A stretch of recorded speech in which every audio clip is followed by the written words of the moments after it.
Hi guys, how are you? कैसा जा रहा है आपका वैलेंटाइन वीक? मेरा भी अच्छा जा रहा है और मैं तैयारी हो रही थी तो मैंने सोचा कि इतना बिजी वीक है ना, तो तैयार होते होते मैं आपसे बात कर लेती हूँ।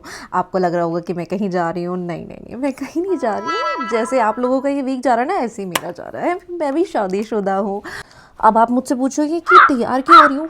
अरे वैलेंटाइन वीक है, तैयार भी ना हो। पहले क्या होता था ना, कहीं नहीं जाना होता था, सिर्फ कॉलेज जाना होता था, फिर भी हम बहुत अच्छे से तैयार हो जाते थे इस महीने, चाहे कोई वैलेंटाइन हो ना हो। बट इस महीने का ना एक रॉ भी अलग होता है। मतलब इसमें वैलेंटाइन वीक होता है, चाहे मनाओ ना मनाओ, चाहे हम इसको अपने धर्म में इंक्लूड करें ना करें, बट हाँ, एक वाइब ज़रूर होती है वैलेंटाइन वीक की, जो कि थी। और हम भी इस वीक में तैयार होकर जाते थे। और इस वीक में बहुत ही अच्छा सा मौसम लगता है। धूप भी पत्तों पे पड़ती है तो रोमांटिक लगता है।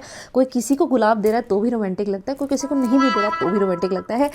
देखने में ही रोमांस लगता है इस महीने। तो हम तैयार होते थे और बिना बात के ही तैयार होते थे। और हमें लगता था कि चलो अभी नहीं है, आगे कभी हमारा द स्पेशल पर्सन मिलेगा तो हम उसके लिए भी ऐसे ख़ास तरीके से और भी ख़ास तरीके से तैयार होंगे, है ना। और फिर हमें वो हमारा बंदा मिल जाता है और फिर हम तैयार होना छोड़ देते हैं।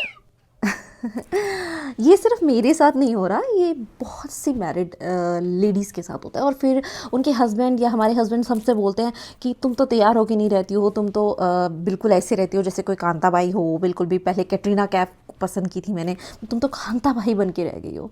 ये बिल्कुल उस तरह है जैसे हम आपको बोलते हैं ना कि वैलेंटाइन वीक आ रहा है, कोई प्लान है, आप कहते हो अरे नहीं, वो तो शादी से पहले वाले चर्चे होते हैं, अब थोड़ी ना कोई वैलेंटाइन मनाता है, नॉर्मली कहीं घुमाएंगे ही करेंगे नहीं।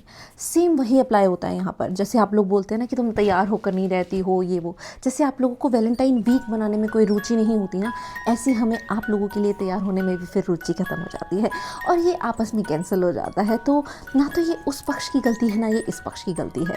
अगर दोनों अपनी गलती सुधारेंगे तो शायद दोनों ही अपडेट होंगे, इम्प्रूव होंगे और ये महीना फिर से गुलजार होगा, मोहब्बत होगी इस महीने में।